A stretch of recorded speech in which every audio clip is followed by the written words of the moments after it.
बोलिए दशा माता की जय हो। साल भर में किया जाने वाला यह सबसे प्रमुख व्रतों में से एक माना जाता है, जिससे घर की दशा सुधरती है और समस्त प्रकार के रोग कष्ट दूर होते हैं। तो जैसा कि दशा माता का डोरा कैसे लिया जाए, कब पुराना डोरा खोलना है और कितने दिनों तक नया डोरा पहने, या क्या खाएं क्या ना खाएं, समस्त प्रकार के नियम जानकारी आप सभी के लिए इस वीडियो में लेकर के आई हूं। तो वीडियो के अंत तक बने रहिए। तो जैसा कि दशा माता को माता पार्वती का ही एक स्वरूप माना जाता है, कई भक्तजन तो 10 दिनों तक व्रत धारण करते हैं, कथा के नियम लेते हैं, परंतु जो भक्तजन होली के बाद 10 दिनों का व्रत धारण नहीं कर सकते, वह चैत्र माह की 10वीं के तिथि के दिन व्रत धारण कर सकते हैं। तो जैसा कि यह व्रत अति उत्तम माना गया है, तो इस व्रत को आप इस दिन अवश्य से करिए। साथ ही साथ सबसे पहले मैं आप सभी को बता दूं कि इस व्रत के नियम, जैसा कि कई महिलाओं के प्रश्न आते हैं कि व्रत के दिन बाल धोने चाहिए या नहीं धोने चाहिए। तो देखिए, बाल आप सादे पानी से धो सकते हैं, लेकिन शैम्पू साबुन इत्यादि का प्रयोग नहीं करना चाहिए, क्योंकि कई तरह के केमिकल इत्यादि इन चीज़ों में आजकल पड़े रहते हैं।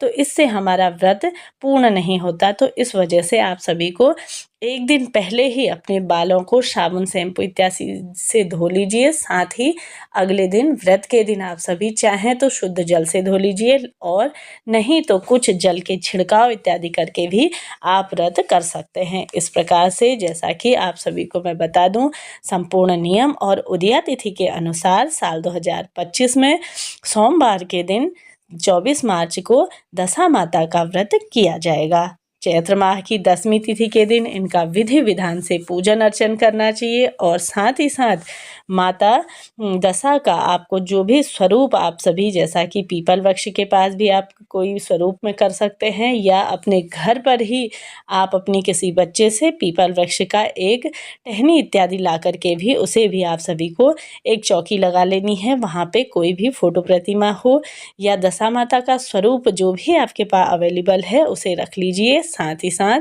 आप सभी की जो भी इच्छा है, जो भी मनोकामना है, उसे कहते हुए आप सभी को सर्वप्रथम ब्रह्म मुहूर्त में जागना है। उसके बाद ही आप सभी को स्नान आदि से निवृत्त होकर के अपने घर के दरवाजे पर अगर आप जल का छिड़काव करते हैं, यानी कि हल्दी युक्त जो जल होता है उसका छिड़काव करना अत्यंत ही शुभ फलों की प्राप्ति कराने वाला होता है। साथ ही साथ किसी विशेष तिथि में या दशा माता के व्रत के दिन आप सभी को दीपक अपने घर के मुख्य द्वार पे, अपनी दहलीज पे अवश्य से ही लगाना चाहिए। इसके बाद आप सभी को मैं बता दूं कि पूजन के क्या नियम है। तो देखिए, सबसे पहले किसी भी पूजन में तो आप सभी को नीले, काले, भूरे या सफ़ेद रंग के वस्त्र धारण नहीं करने चाहिए। यह आपको शुभता के प्रतीक नहीं माने जाते हैं। साथ ही आप सभी को लाल, पीले, हरे रंग के वस्त्र धारण करने हैं। इसके बाद आप सभी को ध्यान रखें कि भोग प्रसाद जो भी माता को प्रिय हो उसे आपको अवश्य से ही बनाना चाहिए। इस पूजा में आप सभी को 10 चीज़ें रखनी है, जैसे कि 10 सिक्के ले लीजिए, 10 भोग ले लीजिए, 10 प्रकार के, जैसे कि पोहे बनाते हैं पोहे, तो 10 पोहे ले लीजिए, 10 आप सभी को पूड़ी इत्यादि ले लेनी है, या साथ ही आप सभी को पीले फूल ले सकते हैं, और 10 तार का जो डोरा होता है वह आपको ले लेना है। उसे आप बना सकते हैं, अपने घर के मंदिर में बना लीजिए या पीपल वृक्ष के पास आप सभी इस तार वाले 10 तार, वैसे तो यह मार्केट में आपको आसानी से मिल जाएगा, तो आप चाहें तो खुद भी बना सकते हैं, नहीं तो आप मार्केट से 10 गांठों वाला आप सभी को यह ले लेना है। इसके साथ ही आप सभी को इसमें फूल, पीले चंदन और साथ ही मेहंदी, काजल और महावर इत्यादि आप सभी को इन चीज़ों को ले लेना है, क्योंकि आप सभी को दशा माता की विधि विधान से पूजन करना है। चौकी के पास ही आप सभी को यह 10 गांठों वाला आपको जो भी यह डोरी है, इसे आपको एक कटोरे में माता के समीप रख लेना है। साथ ही विधि विधान से माता का आपको पूजन करना है। दशा माता का पूजन करते समय आप सभी को एक कटोरे में इसे रखने के बाद हल्दी, कुमकुम आपको इस डोरे में भी समर्पित करनी है। साथ ही विधि विधान से माता को एक एक करके 10-10 टिक्की हल्दी की, 10 टिक्की मेहंदी की, 10 टिक्की महावर की, साथ ही साथ 10 सिक्के गेहूं की ढेरियों में, जैसे कि गेहूं की आपने छोटी छोटी पत्तियों में ढेरी रख ली हैं, तो उसके ऊपर आपको 10 ढेरियों के ऊपर 10 सिक्के भी रख लेने हैं। इस तरह से माता के व्रत का नियम है। इस प्रकार से आप सभी को जो भी आपको कथा सुनाता है, कोई बुजुर्ग महिला हो या पंडित जी हैं जो भी आपको कथा सुना रहे हैं, इसके बाद जो भी आपने अन्य सामग्रियां जैसे कि सुहाग की सामग्री रखी हो या दान के लिए कोई सामग्री निकाली हो, तो आप चाहें तो अपने पंडित जी को दान दे सकते हैं, या साथ ही चाहें तो आप कोई बुजुर्ग महिला आपको जो कथा सुना रही हैं उन्हें भी दे सकते हैं। इस प्रकार से आप सभी को माता का दशा माता के विशेष पूजन करनी है। साथ ही साथ आप सभी को मैं बता दूं कि अब आपको क्या करना है, डोरी। तो डोरी का आपको क्या करना है, जैसे कि सबसे पहले आपको पूरा पूजन इत्यादि आपने कर लिया, कथा सुन ली, इसके बाद आप सभी को डोरी का क्या करना है, पुरानी जो डोरी है उसे आपको पहले गले में ही पड़े रहने देना है, क्योंकि पहले आपको नई डोरी धारण कर लेनी है, नया डोरा पहन लेना है। फिर पुराने डोरे को आपको उतार करके किसी पीपल वृक्ष के नीचे या तो दाद दीजिए, या तो उसे आपको किसी तुलसी माता में आपको बांध लेना है, या पीपल वृक्ष में आपको इसे बांध सकते हैं। इस प्रकार से करना चाहिए, क्योंकि साथ ही मान्यता है कि आप सभी को इसे पूरे साल भर ही धारण करना चाहिए।